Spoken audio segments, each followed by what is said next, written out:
We have with us today Professor Richard Dawkins, who's known worldwide for his book on the God delusion, but he's also written extensively on genetics. We wrote to Richard to ask him whether he'd read one of the chapters of King James Bible, and he immediately responded very generously, saying yes. And the first question I put to him, therefore, is why, given his background, did he want to participate in this project, and what does the King James Bible mean to him and to the country?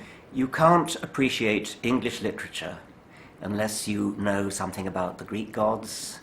You can't appreciate Wagner unless you know something about the Norse gods. You can't appreciate English literature unless you are, to some extent at least, steeped in the King James Bible. There are phrases that come from it. People don't realize they come from it. Proverbial phrases, phrases that make echoes in people's minds. They haunt our minds because we are a Christian culture. We come from a Christian culture. And not to know the King James Bible is to be, in some small way, barbarian. I then asked Richard to give us some of the examples of those phrases which are part of the English language today but might surprise people that are in the King James Bible. And I made a list, I think it was about 2 pages, of phrases that come from the Bible that many people don't even realize. Pick out a few. East of Eden. Am I my brother's keeper? The mark of Cain. A mess of pottage. A coat of many colours. Amid the alien corn. That wonderful phrase, amid the alien corn. The fatted calf. Stranger in a strange land. The half was not told me. To everything there is a season and a time for every purpose.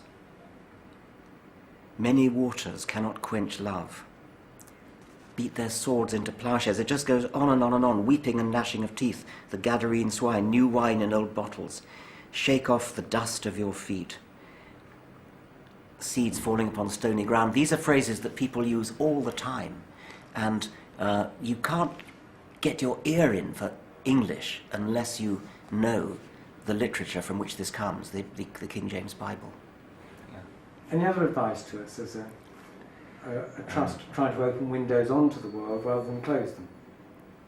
Well, I think it is important to make the case that the Bible is part of our heritage and it doesn't have to be tied to religion. I mean, it's of historic interest, it's of literary interest, and it's important that religion should not be allowed to hijack this cultural resource.